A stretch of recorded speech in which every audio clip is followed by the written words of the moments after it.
예, 안녕하십니까. 모아시스 정진우입니다. 오늘 준비한 웨비나 주제는 FPGA Development Flow with Intel One API라는 주제로 준비를 했습니다. 저희가 작년부터 그 인텔 원 API 쪽 파트너사로 웨비나를 분기마다 한 번 정도씩 계속 진행을 해왔고요. 작년에 했던 내용들은 보시는 페이지와 같습니다. 그래서 네 번의 웨비나를 작년에 진행을 했었고, 뭐 다시 보기가 가능하니까 관심 있으신 분들은 전의 내용도 뭐 여기 있는 링크를 통해서 들어가서 보시거나 아니면은 이제 이쪽 그 웨비나 사이트에서 모아시스라고 검색을 하시면 목록이 나오니까 그쪽을 통해서 접속을 하시면 좋을 것 같습니다. 예, 올해도 마찬가지로 분기에 한 번 정도씩 웨비나를 하려고 예정하고 있고요. 이제 올해 처음 하는 웨비나로 이제 FPGA Development Flow에 대한 웨비나를 준비를 했습니다. 네, 그래서 이제 내용을 본격적으로 소개를 해드리도록 하겠습니다. 그리고 이제 향후의 일정은 이렇게 계획을 잡고 있는데요. 이 부분은 조금 변경이 될 수도 있으니까 준비가 되는 대로 계속 다음번 웨비나는 공지를 하도록 하겠습니다. 예, 오늘 준비한 내용은 어쨌든 원 API를 이제 가지고 FPGA를 사용하는 방법에 대해서 소개를 해드릴 건데요. 그 전에 이제 원 API의 기본적인 좀 소개 내용을 앞부분에 조금 넣었고요. 두 번째로 이제 FPGA를 가지고 어떻게 코드를 만들고 원 API를 통해서 어떻게 실행을 할 수 있는지에 대한 내용을 소개해 드리도록 하겠습니다. 예, 우선 원 API는 이제 매번 웨비나 할 때마다 소개를 해드리는 내용인데요. 지금 이제 예전에는 계산과학이라는 그런 계산 쪽 시뮬레이션을 하려면 CPU를 사용을 하면 됐었죠. 다른 장치는 따로 크게 필요가 없었기 때문에. 그래서 CPU에서 그냥 코드를 작성하고, 그다음에 CPU 쪽에서 병렬화를 하고, 거기에 맞게 프로그램을 작성을 하면 되는데, 지금은 이제 장치들이 좀 다양해졌죠. 다 아시다시피 머신러닝 같은 쪽 분야에서는 GPU를 굉장히 많이 사용을 하고 있고요. 그 다음에 오늘 소개해드릴 FPGA 같은 칩도 많이 사용을 하고 있습니다. 그래서 이런 장치들을 사용을 하기 위해서는 원래는 GPU에 맞게 이제 작성되는 코드가 따로 있고 또 FPGA를 사용할 수 있는 그런 프로그래밍 모델이 따로 있었는데 이렇게 각기 다 다른 그런 코드들을 작성해서 실행을 하기에는 좀 사용자 입장에서는 굉장히 부담스럽죠. 그래서 이거를 좀 통합을 해서 하나의 그 프레임워크를 통해서 동일한 코드를 가지고 여러 가지 장치들을 두루두루 사용할 수 있게 만들어 놓은 게 원 API라고 이해를 하시면 될 것 같습니다. 그래서 설명에 오픈 스탠다드 베이스드 유니파이드 소프트웨어 스택이라고 되어 있죠. 그래서 뭔가 통합해서 만든 어떤 프레임워크 스택이라고 보시면 됩니다. 그래서 지금 원 API가 이제 처음 릴리즈 된 거는 2019년이었고요. 지금 2020년, 21년까지 쭉 계속 버전업, 스펙업이 되어 왔습니다. 그래서 이제 지원하는 장치들이 여기 이제 표에서 보시는 것과 같이 점차 늘어나고 있고요. 최근에 이제 오늘 할 주제이기도 한 FPGA에서도 사용 가능한 그런 툴들이 포함이 되어 있습니다.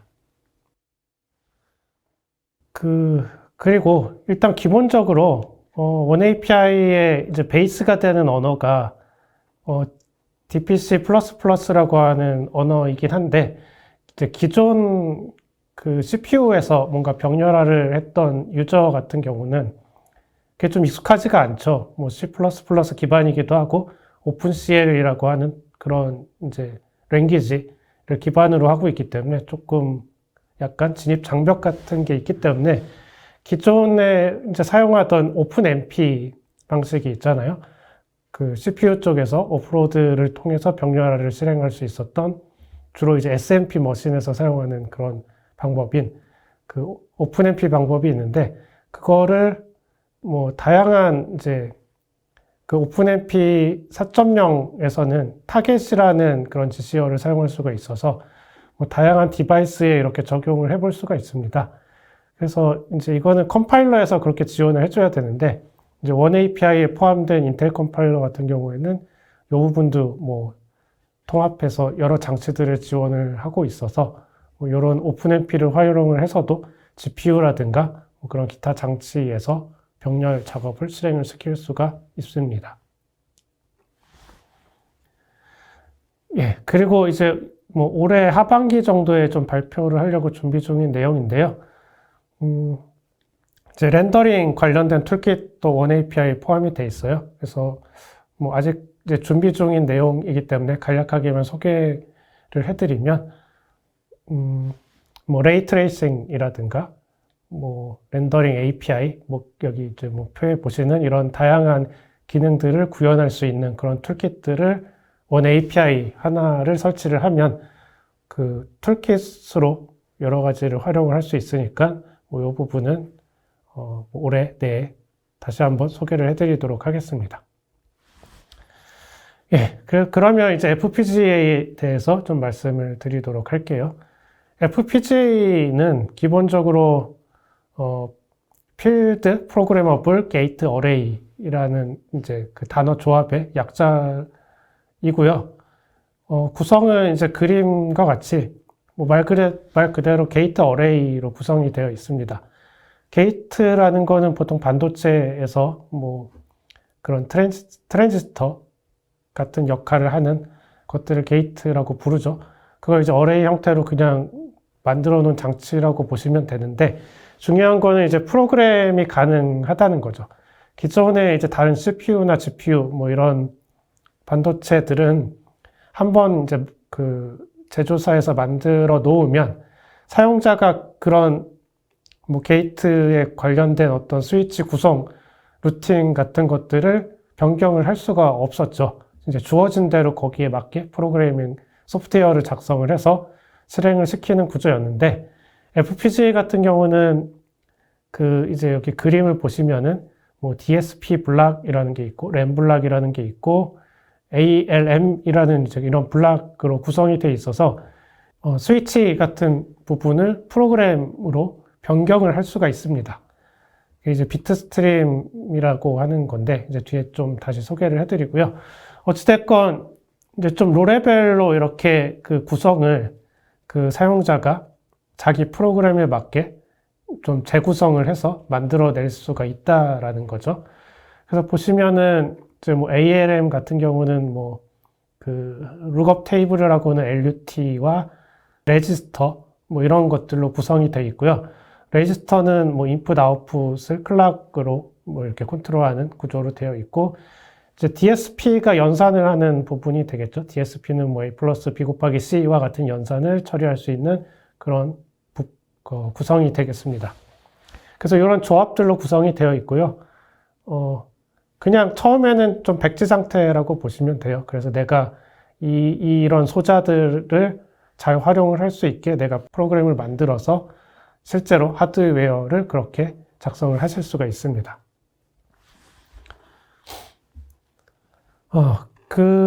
그리고 이게 이제 좀 병렬 계산을 할 때, 물론 이제 연산 유닛 DSP 같은 게 여러 개 있으니까 뭐 DSP를 동시에 실행을 시켜서 병렬 계산이 당연히 가능하고요. 근데 이제 그 파이프라인을 좀 중점적으로 잘 활용을 하시면 높은 성능을 얻으실 수가 있습니다.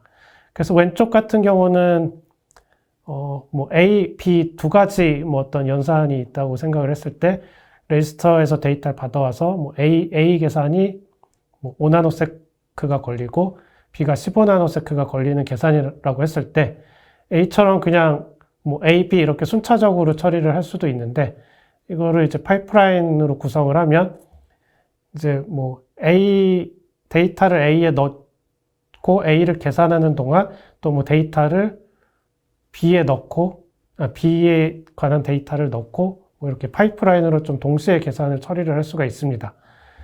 근데 이게 좀 잘 생각을 해야 되는 게, 그냥 순차 계산을 할 때는 어쨌든 데이터를 가져오는 게 한 번이기 때문에 그 이제 레이턴시가 그 두 사이클, 투 클락이 되는 거고, 반면에 이제 파이프라인으로 구성을 하면은 계산을 하는 동시에 또 데이터를 가져가야 되기 때문에 약간 그 레이턴시가 세 클락으로 좀 늘어나는 부분이 있기는 합니다. 그래서 이거를 잘 고려를 하셔야 되고요. 하여튼 이런 식의 이제 그 계산을 이제 어떻게 처리를 할지를 잘 생각을 하셔서 이제 내 코드에 맞게 잘 조합을 하셔야 된다라는 게 이제 기본 컨셉입니다. 예, 그래서 이제 실제 그냥 간단한 코드를 가져와 봤는데요. 이제 그 기본적으로 원API에서는 그 FPGA도 마찬가지로 데이터 패러렐 C++라고 하는 DPCPP라는 랭귀지를 이용을 해서 만드실 수가 있어요. 그래서 이게 뭐 이제 디바이스를 CPU로 지정을 하면 CPU에서 실행을 할 수도 있고, 뭐 GPU 쪽 아니면 뭐 FPGA까지 다 실행을 하실 수가 있고요. 어쨌든 이제 문법은 동일합니다. 그래서 문법에 이제 Q 서브밋이라고 하는 이제 Q를 구성을 했잖아요. 이제 DPC 뿔뿔에 대한 자세한 내용은 이제 지난 웨비나가 있으니까 혹시 좀 복습을 하실 분들은 지난 웨비나를 참고를 하시면 될 것 같고요.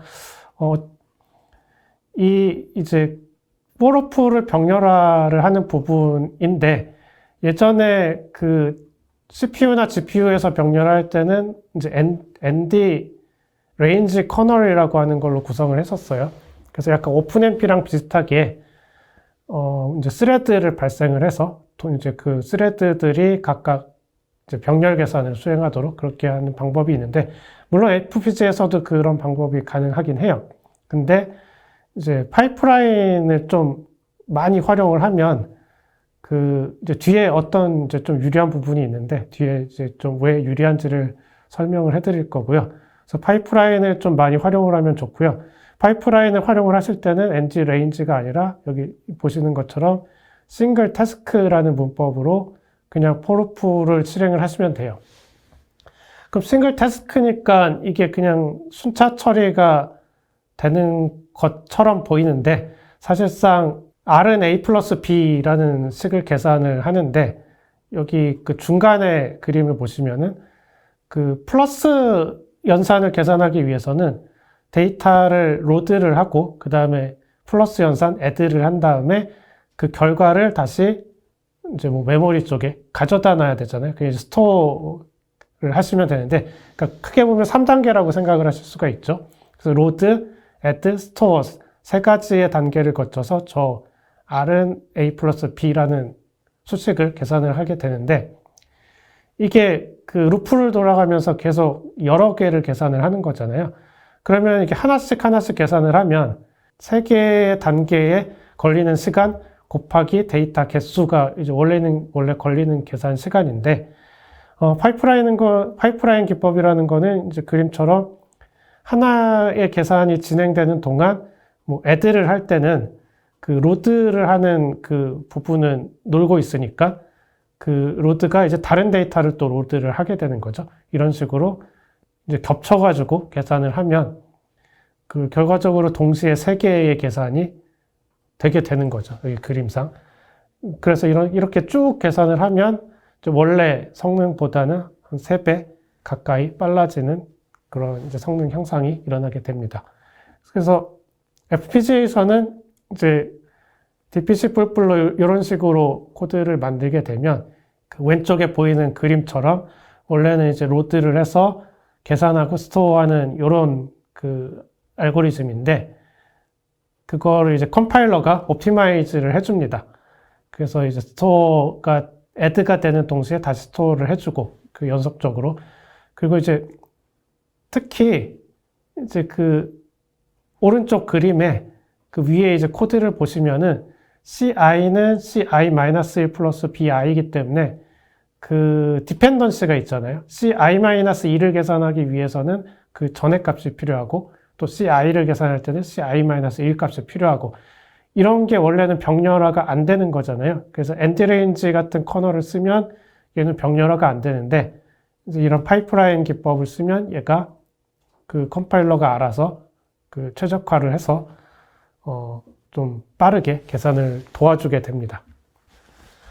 그러면 이게 이제 다른 장치에 비해서 FPGA가 이제 어떤 장점이 있냐라고 하면 방금 그런 식으로 약간 디펜던시가 있는 그런 데이터들을 이제 원래는 순차적으로 처리를 해야 되는데 얘를 좀 파이프라인 같은 기법으로 좀 병렬화를 해서 동시에 많이 계산을 하게 만들어준다는 거죠.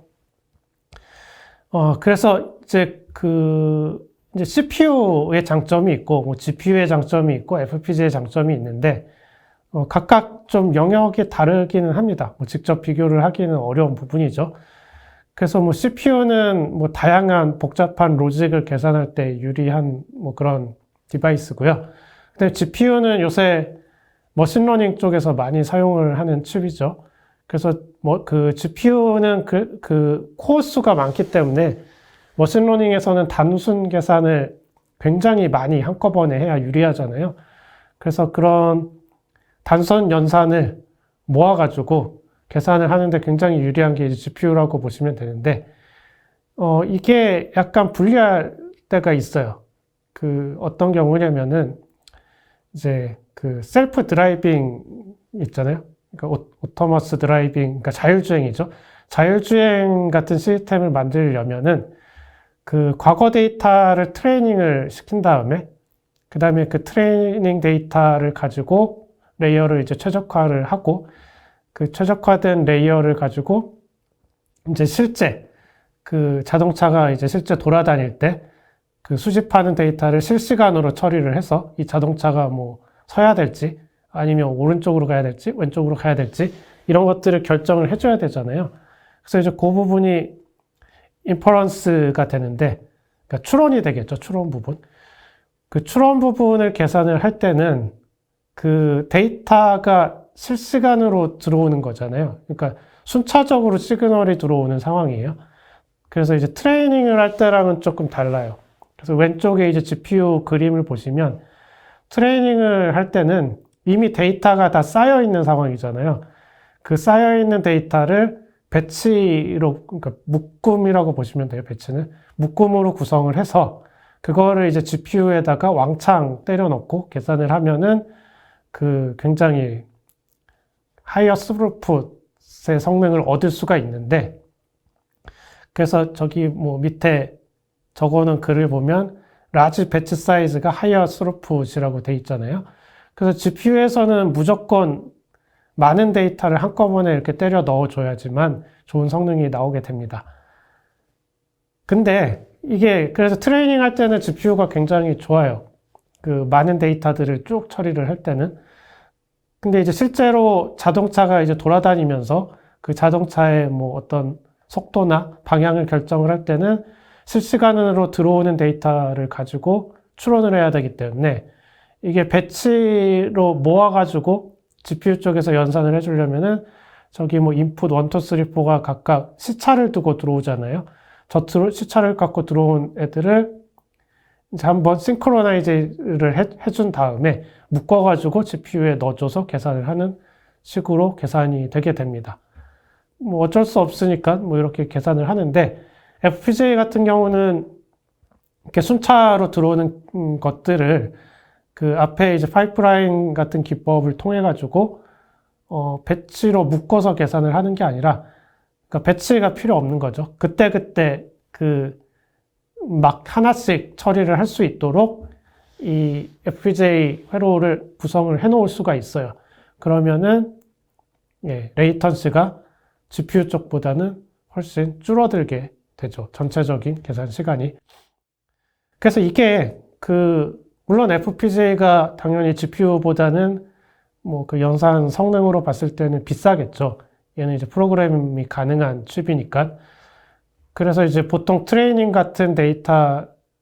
데이터를 처리를 할 때는 GPU에서 뭐 트레이닝을 하면 되고, 실제로 뭐 이제 자동차가 돌아다닐 때 자동차 내부에서 처리를 할 때는 이제 좀 레이턴시가 굉장히 작아야 되잖아요. 사고가 안 나게 하려면.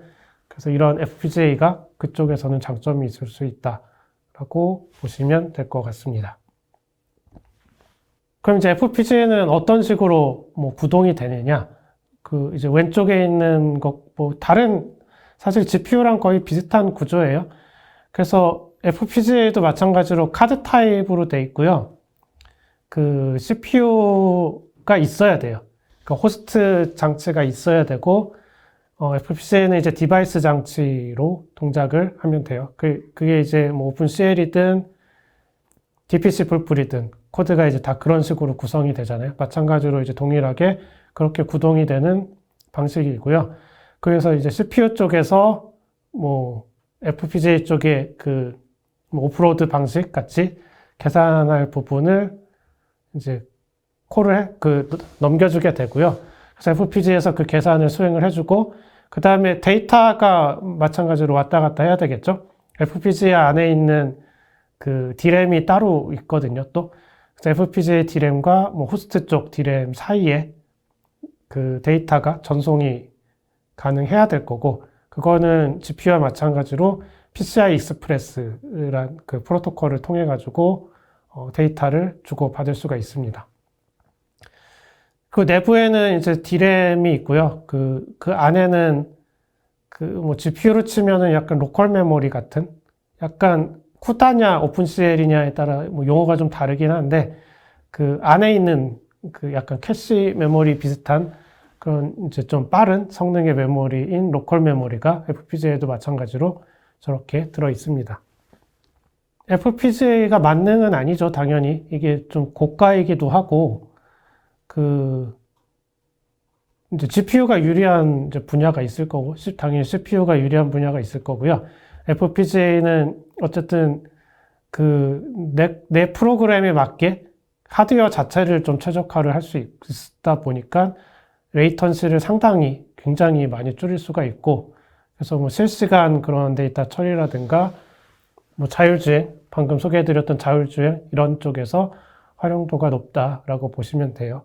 그래서 타겟 워크로드는 뭐 스트리밍 아날리틱스, 핀테크, 뭐 지노믹스, 그 다음에 뭐 AI 쪽의 일부 그런 추론 쪽, 특히 이제 추론 같은 경우에는 이쪽이 좀 활용도가 높다라고 보시면 되겠습니다.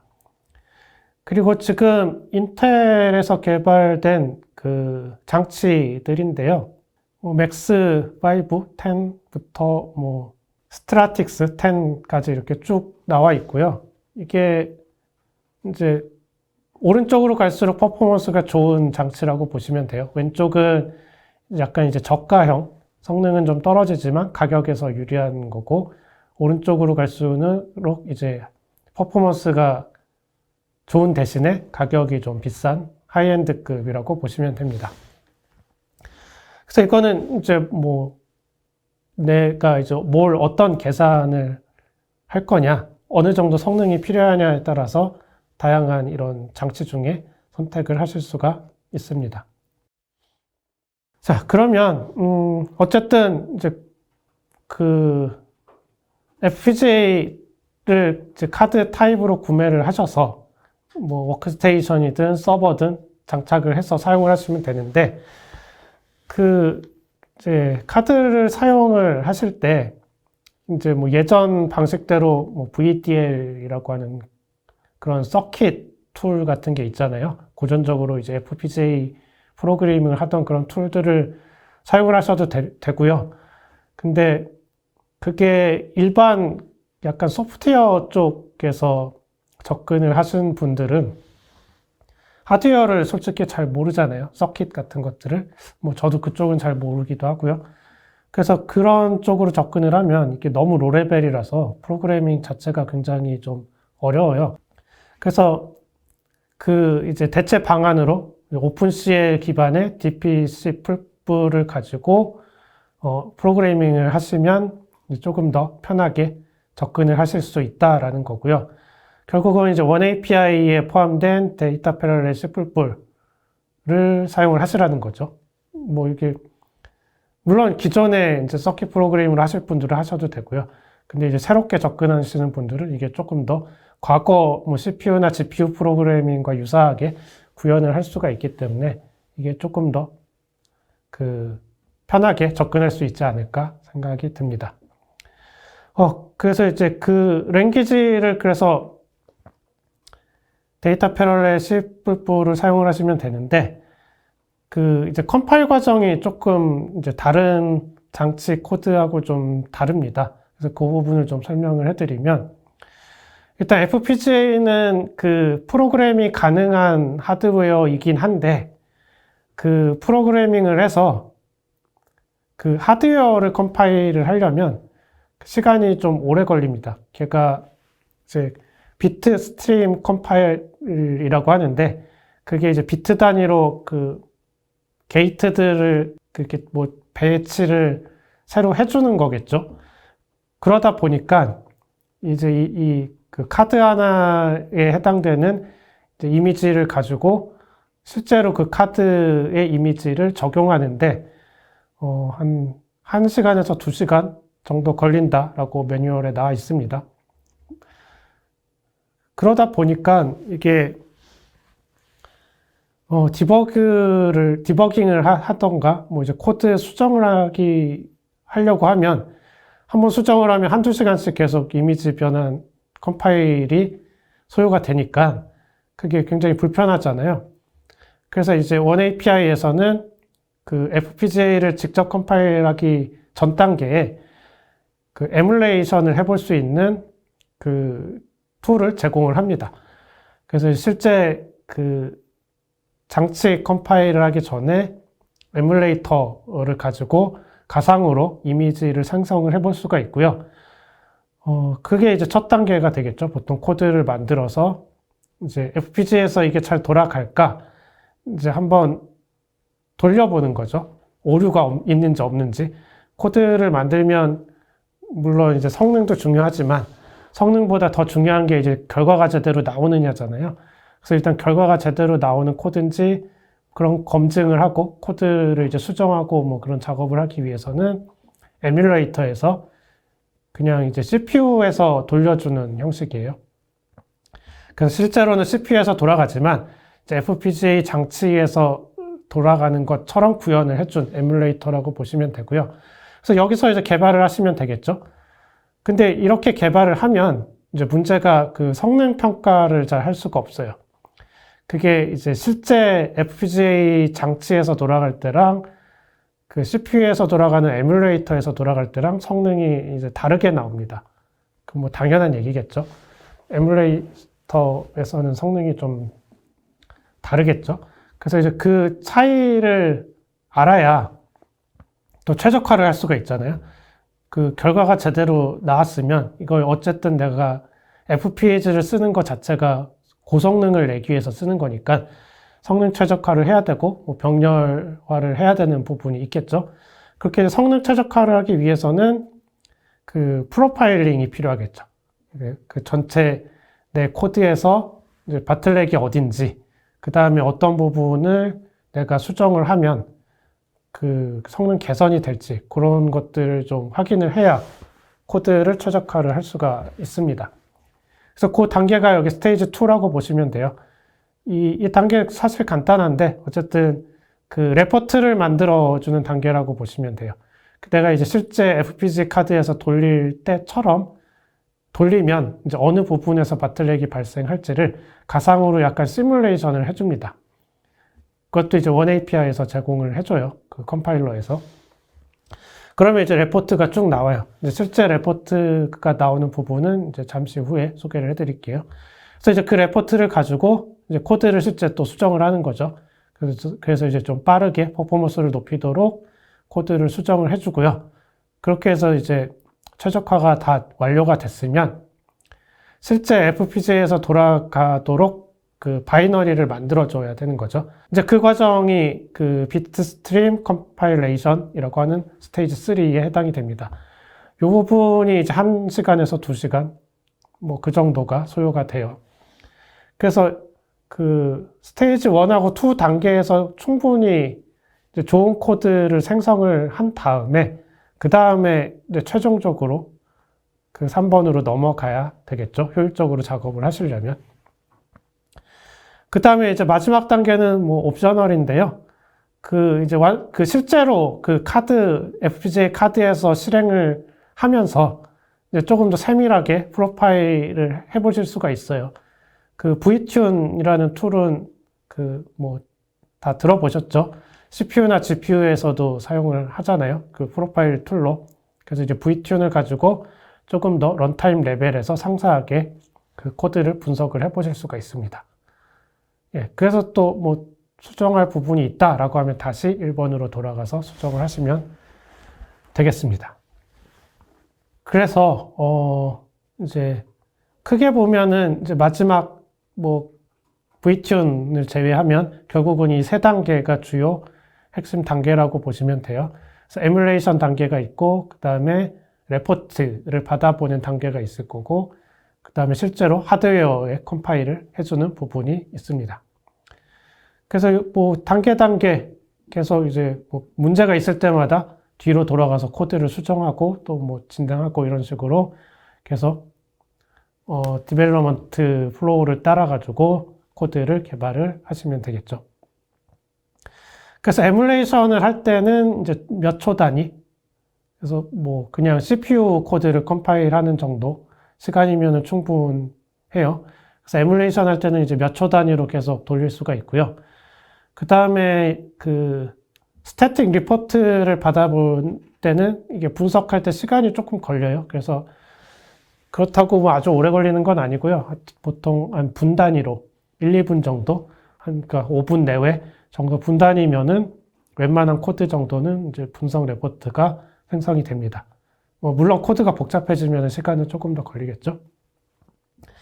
그 다음에 이제 마지막 단계인 그 풀 컴파일, 하드웨어의 이제 풀 컴파일하는 단계에서는 그 몇 시간 단위의 컴파일 시간이 소요가 되게 됩니다. 예, 그래서 실제 그 명령어는 이제 여기 보시는 것과 같아요.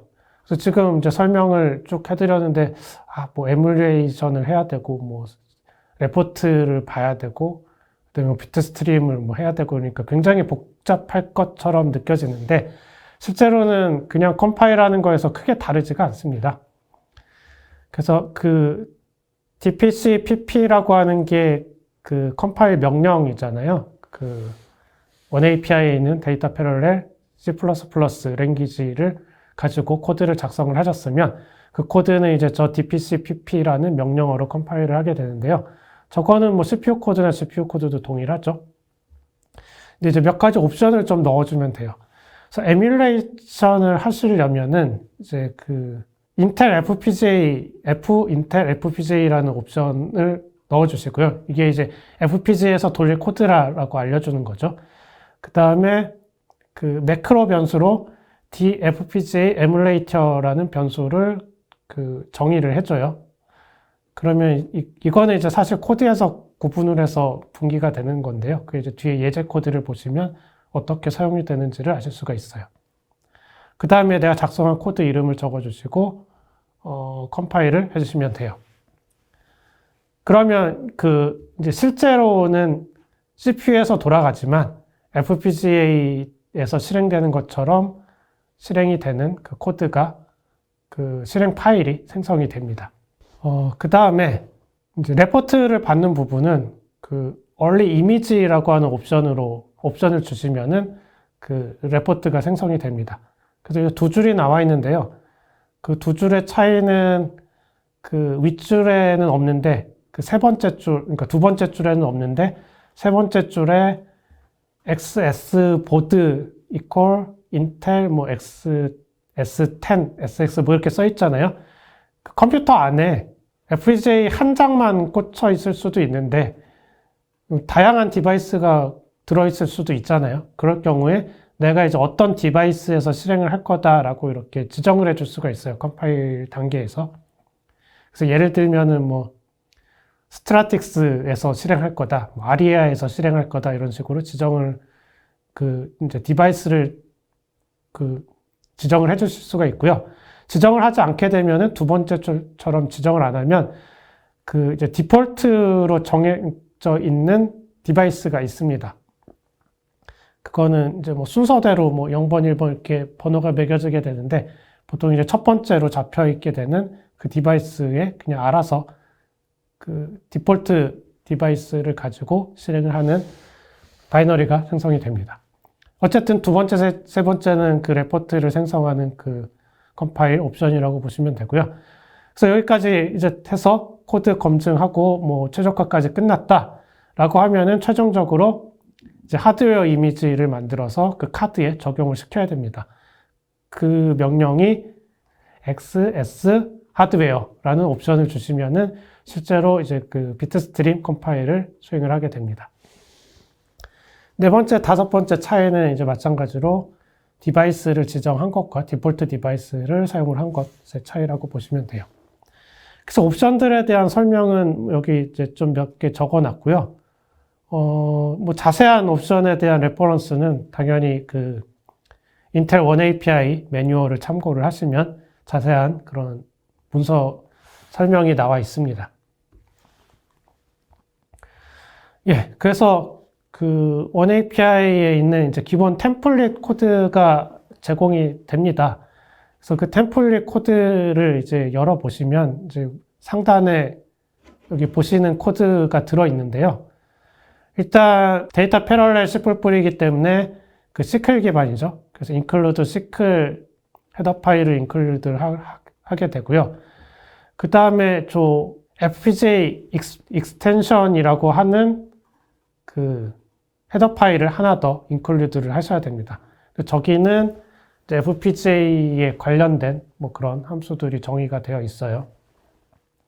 그리고 이제 그 중간 부분에 보이는 게 그 매크로 부분인데 보면은 FPGA 에뮬레이터라고 하는 변수가 정의가 돼 있으면은 그 첫 번째 부분을 실행을 하고 그렇지 않은 경우에는 두 번째를 실행하라고 돼 있죠. 그래서 이제 에뮬레이션을 할 건지 아니면 실제 장치에서 실행을 할 건지를 저 변수를 가지고 컨트롤을 하게 되죠. 예, 그래서 에뮬레이션을 실행을 할 때는 저기 첫 번째에서처럼 그 매크로 변수로 define FPGA emulator라는 변수를 define 해주면 저 그 에뮬레이터 부분이 실행이 됩니다. 그래서 저 매크로 변수를 사용을 하기 위해서는 이제 define 부분 요 코드를 이제 필수적으로 넣어 주셔야 되겠죠. 아니면은 이게 컴파일 할 때마다 계속 수정을 해 주셔야 되니까 불편하겠죠. 예. 뭐 디바이스 인포메이션을 가져오는 부분 뭐 이렇게 템플릿에 쭉 코드들이 나와 있습니다. 그래서 저 윗부분은 거의 뭐 그대로 가져와서 사용을 하시면 되고요. 그 이제 아랫부분은 뭐 그냥 데이터 패럴렐 C++ 문법에 맞게 내가 이제 계산할 코드들을 작성을 하시면 되겠습니다.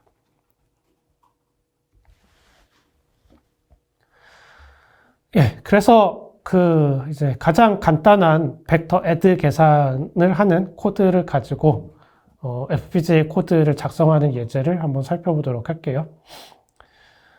그래서 지금 버퍼드 메모리를 사용을 했어요. 그게 이제 그 디바이스 쪽과 호스트 쪽의 이제 변수의 데이터를 이제 관리를 하는 방법이 세 가지가 있었는데 그 중에 이제 좀 편하게 쓸 수 있는 방법이 버퍼드 메모리 방식이었죠. 이거는 이제 작년에 했던 웨비나에서 설명을 했던 부분이고요. 그래서 버퍼드 메모리를 사용을 했고요.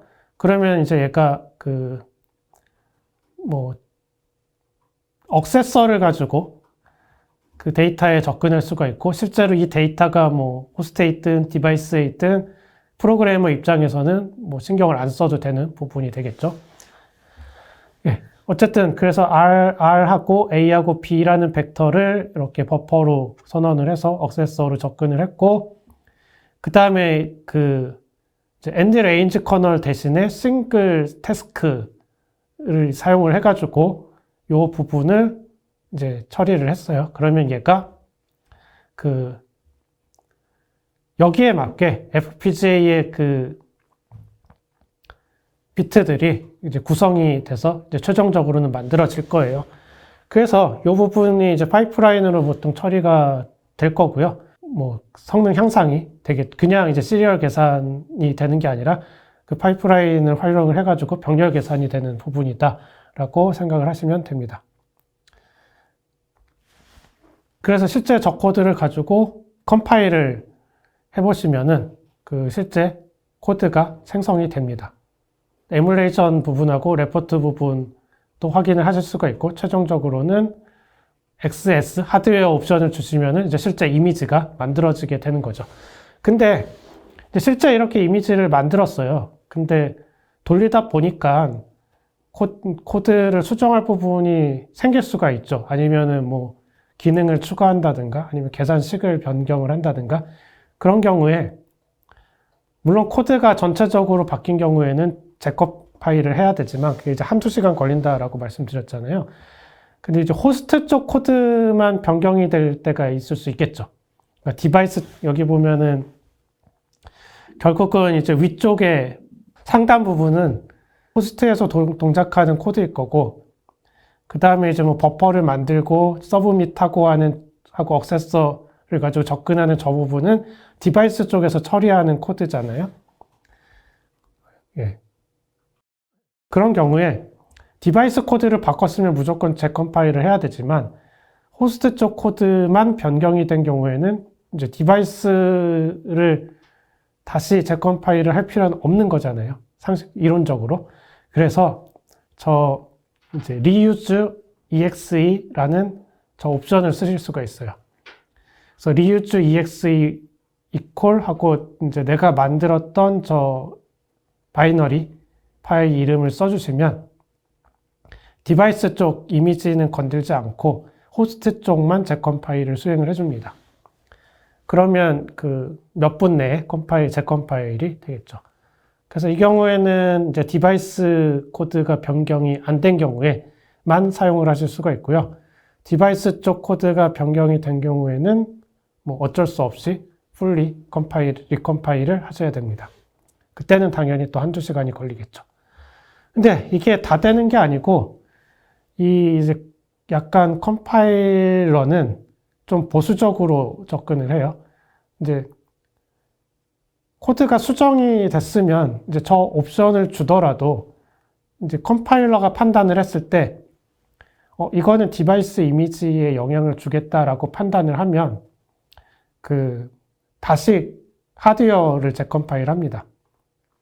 그러니까 한두 시간이 걸린다는 얘기죠. 이제 그러면은 이제 사실 그 호스트 쪽 재컴파일로 빠르게 컴파일하는 게 안 된다는 거죠.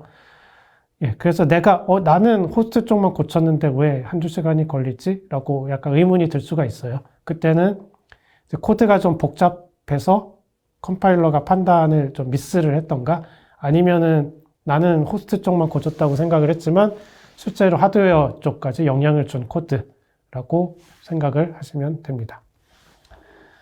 그래서 이걸 좀 명확하게 하기 위해서는 좀 이렇게 그러니까 소스 코드를 분리를 해서 호스트 쪽 소스 코드하고, 그러니까 main.cpp 같이 호스트 쪽 코드하고 디바이스 쪽 코드를 이제 분리를 해서, 보통 코드가 복잡해지면 이렇게 분리를 많이 하잖아요. 기능별로. 그래서 호스트랑 디바이스를 아예 코드를 분리를 한 다음에 이제 오브젝트를 각각 만드는 거죠. 오브젝트를 각각 만들어서 이제 그거를 가지고 최종 그 바이너리를 만들게 되면 저 host.o라고 하는 오브젝트를 변경할 때는 그 하드웨어 재컴파일은 필요 없겠죠. 저 때는 이제 몇 분이면 되는 컴파일이고, 전체 또는 아니면 저 디바이스 쪽 오브젝트가 변경이 될 때만 전체 재컴파일을 하면 됩니다. 그래서 이렇게 분리를 해서 사용을 하는 거를 좀 권장을 해드립니다. 예, 그러면 이제 실제 예제에 대해서 좀 설명을 해드리고, 실제로 좀 레포트를 받아서 최적화를 한 내용을 소개를 해드리도록 하겠습니다. 예, 이거는 이제 딥러닝을 하신 분들은 이제 다 아는 내용이실 건데요. 보통 이제 이미지가 있으면 이미지를 분석을 하려면 이제 풀컬러 이미지를 가지고 분석을 보통 안 하고, 그러면 데이터가 너무 많잖아요. 용량도 커지고 분석할 데이터도 많아지기 때문에 오히려 오버피팅이 될 위험이 높죠. 그래서 이거를 내가 필요한 정보만 추리는 필터 과정을 거치잖아요. 그래서 보통은 이미지를 엣지 디텍션이라고 하는 거를 가지고 그 엣지를 디텍션을 하고, 엣지 디텍션이 되면은 그 엣지들을 연결해가지고 라인을 디텍션 하게 되죠. 그래서 보통은 이제 그 라인을 기반으로 해가지고 뭐 어떤 이제 내가 필요한 그런 머신러닝을 돌리게 되는데, 이제 그 라인을 디텍트하는 그런 알고리즘이라고 보시면 돼요. 그래서 이제 이미지 스페이스에서 x1, y1 좌표 점이 엣지가 있고 x2, y2 엣지가 있을 때 이제 두 개가 연결이 되면 이제 라인이 되는 거니까 거기서 이렇게 360도 회전을 하면서 두 개가 이제 만나는 부분을 찾게 되는 거죠. 그러면 이제 얘가 그 좌표 변환을 쉽게 얘기하면 좌표 변환을 하는 건데, 이제 x1, y1이란 xy라는 좌표에서 그 기울기랑 뭐 절편이라는 좌표로 바뀌게 되죠. 그래서 이제 그 좌표를 바꾼 게 이제 두 번째 그림이 되는데, 문제가 저렇게 하면은 그 수학적으로 그 싱귤러리티가 생기게 되죠. 이게 그 버텍스, 그러니까 수직인 경우에는 기울기가 무한대가 되기 때문에 찾을 수가 없게 되죠. 그러니까 이렇게 세로로 직각인 그런 라인은 찾을 수가 없는 문제점이 발생을 합니다. 그래서 그거를 이제 극좌표계로 바꾼 거죠. 세타라는 걸 이제 각도를 이용해서 극좌표로 바꿔가지고 뭐 루프를 돌리면은 그 라인을 찾을 수가 있는 알고리즘이라고 보시면 되고요. 실제 코드는 뭐 이렇게 구현이 돼요. 그래서 그 이제 엣지 정보를 받아와가지고 엣지들을 가지고 루프를 쭉 돌려가지고 라인을 찾는, 뭐 설명은 이렇게 좀 복잡하긴 하지만 결국 코드는 뭐 그렇게 복잡하진 않아요. 그래서 이렇게 이제 좌표 변환해가지고 쭉 루프를 돌려서 그 라인을 찾는 알고리즘이라고 보시면 돼요. 예, 그래서 이제 실제 이제 이렇게 코드를 만드시면 되고요. 이제 이렇게 코드를 그냥 단순하게 만든 거죠. 그래서 마찬가지로 이제 요 싱글 태스크를 가지고 저 루프를 만들었고요. 저렇게 해서 그 이제 오류 검사를 한 다음에 그 레포트를 받아보려면은 fsickle link는 early라는 옵션을 주면 됩니다. 그러면 이제 이제 컴파일 할 때 저렇게 컴파일을 하면 이제 실행을 했을 때 그 HTML 형식으로 리포트가 그 생성이 돼요. HTML이니까 그 뭐 다운로드 받아서 그 웹 브라우저로 보실 수가 있어요. 그래서 UI는 되게 잘 돼 있더라고요. 그래서 보시면은 그 라인 프로파일링이 돼서 이렇게 결과를 보여줍니다. 그래서 보시면은 지금 이제 파이프라인이 됐다고 이제 yes라고 표시가 돼 있잖아요. 그래서 파이프라인은 되고 있는데, 문제는 저기 블락 스케줄드 II라는 게 있는데, 이니시에이션 인터벌이라고 하는 값을 정의를 해요. 이게 이제 파이프라인을 했을 때 저 그림처럼 예쁘게 차곡차곡 이렇게 실행이 되면 그 1이 됩니다. 저 값이. 근데 이게 한 칸씩 더 밀린다든가 뒤로 이렇게 뒤로 더 밀리게 되면 저 인터벌 값이 증가를 해요. 그래서 저게 1인 경우가 제일 좋은 거고, 이게 2, 3 이렇게 늘어나면은 좀 파이프라인 최적화가 좀 덜 된 거라고 판단을 하실 수가 있어요. 그래서 이 리포트에서는 그 II라는 값을 저렇게 표시를 해줘요. 그래서 위에 31번 라인, 뭐 여기는 문제가 없는데, 이제 동그라미 친 부분이 464로 굉장히 크게 나왔죠. 예. 그래서 이제 저 코드가 이제 뭔가 최적화가 안 되는 부분이니까 수정을 해야 된다라고 아실 수가 있겠죠. 그래서 저 부분은 이제 뭐가 문제였냐면은, 저 데이터가 배열이잖아요. 배열이다 보니까 이제 얘가 그 포인터로 접근을 하게 돼요. 이제 C나 C++이나 비슷하죠. 그래서 포인터로 접근을 하다 보니까 컴파일러 입장에서는 얘가 이제 판단이 안 되는 거죠. 얘가 그 메모리상에서 실제 정렬이 된 데이터인지 아니면 뭐 이렇게 흩어져 있는 데이터인지. 그래서 얘를 이제 한꺼번에 파이프라인으로 처리를 하려면은 뭐 데이터를 이렇게 정렬이 된 데이터를 가져야 되는데, 그게 이제 가능한지 안 한지 판단이 안 되니까 이제 저 부분을 명시적으로 커널 ARGS restrict라는 저거를 이제 명시적으로 저렇게 넣어주면은 아까 400대에서 200대로 이제 좀 줄어드는 거를 확인을 하실 수가 있죠. 예, 그 다음에 그래도 1보다는 좀 많이 크잖아요. 233으로. 그래서 좀 더 뭐가 문제인지 좀 분석을 해보면 결국은 원래 데이터는 사실 D램에 있어요. D램에 있는데 얘가 이제 보통 그 버퍼드 메모리든 뭐 액세서를 쓰든 어쨌든 그 디바이스 쪽으로 그 데이터를 가져오겠죠. 디바이스 쪽에서 계산을 할 때는. 뭐 그걸 이제 명시적으로 가져왔던 버퍼드 메모리를 썼던 어쨌든 내부적으로 가져오게 되는데 어쨌든 그 디바이스 내에 있는 데이터라고 하더라도 D램에 있으면은 그 레지스터까지 가져오는데 굉장히 그 좀 레이턴시가 큽니다. 그래서 이제 233이라고 하는 그 딜레이가 생기는데 얘를 그 이제 로컬 메모리가 있다라고 했었잖아요. 그 GPU의 뭐 쿠다 코드나 오픈CL 코드에서도 그 데이터를 그 내부에 있는 메모리에 올려가지고 계산을 하면은 성능이 굉장히 좋아지는 것이 그런 게 나타나죠. 마찬가지로 FPGA도 마찬가지입니다. 그 데이터를 이제 로컬에 있는 로컬 메모리 쪽으로 옮기게 되면은 그 이제 II 값이 뭐 2까지 떨어져서 나오는 거를 보실 수가 있죠. 그러면 이제 파이프라인 기능이 거의 풀로 동작을 한다라고 보실 수가 있어요. 예, 그 다음에 이제 그래도 조금 남아있는 게 여지가 있는 게 2잖아요. 2는 어쨌든 한 칸이 또 딜레이가 된다는 거죠. 이거는 이제 좀 최저가 기법 중에 이 루프를 돌릴 때 언롤링이라는 기법이 있어요. 그것도 이제 파이프라인하고 관련이 있는 건데 파이프라인의 개수가 있기 때문에 거기 맞게 언롤링을 해주면은 그 조금 더 성능이 좋아지게 됩니다. 그래서 그 언롤링까지도 명시를 해서 컴파일을 하면 이제 아예 1까지 떨어졌죠. 그래서 이제 뭐 단순한 코드니까 1까지 떨어지는 거고요.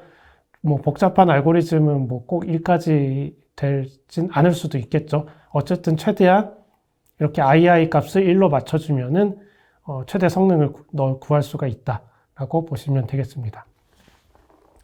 그래서 최종 코드는 이렇게 돼요. 그래서 뭐 커널 ARG 리스트릭트 옵션 맨 상단에 넣어줬고 그 다음에 변수 선언할 때 저 안쪽에서 로컬 변수로 선언을 했고 그 다음에 예, 저 언롤링 부분하고 저런 식으로 다 넣어주게 되면은 최종적으로 가장 좋은 성능의 코드를 만드실 수가 있습니다. 그래서 여기까지 만든 다음에 그 분석은 몇 분이면 되는 거니까 금방금방 되잖아요. 그래서 여기까지는 이제 신중하게 만드신 다음에 이렇게 이제 어느 정도 코드가 완성이 됐으면 이거를 그 하드웨어에 컴파일을 하시면 하드웨어 이미지가 만들어지게 됩니다. 예, 그래서 뭐 그냥 간단한 코드만 보여드린 거고요. 사실 좀 복잡한 거를 또 이렇게 FPGA 쪽으로 포팅을 하시려면 또 뭐 많은 최적화 그런 것들을 사용을 하셔야 되겠죠. 그래서 이렇게 뭐 날 코드로 이렇게 최적화를 하실 수도 있지만 좀 도움을 주는 그런 그 샘플 코드나 랭귀지 뭐 툴 같은 것들이 좀 들어 있어요. 원 API에는. 그래서 여기 표에 보시면은 이제 링크가 나와 있는데 FPGA 코드 샘플즈라고 해가지고 그 페이지가 있고요. 실제로 거기 있는 샘플 코드 같은 것들도 다운로드를 받으실 수가 있습니다. 그래서 요것들을 참고를 하셔서 FPGA에서 조금 더 최적화된 그런 코드를 생성을 해내실 수가 있겠습니다. 어쨌든 FPGA가 뭐 상대적으로 CPU나 GPU보다는 좀 고가의 장치이기 때문에 뭐 모든 분야에 다 사용할 수 있는 건 아니고요. 물론 가능은 하겠지만 그 비용적으로 효율적이지가 않겠죠.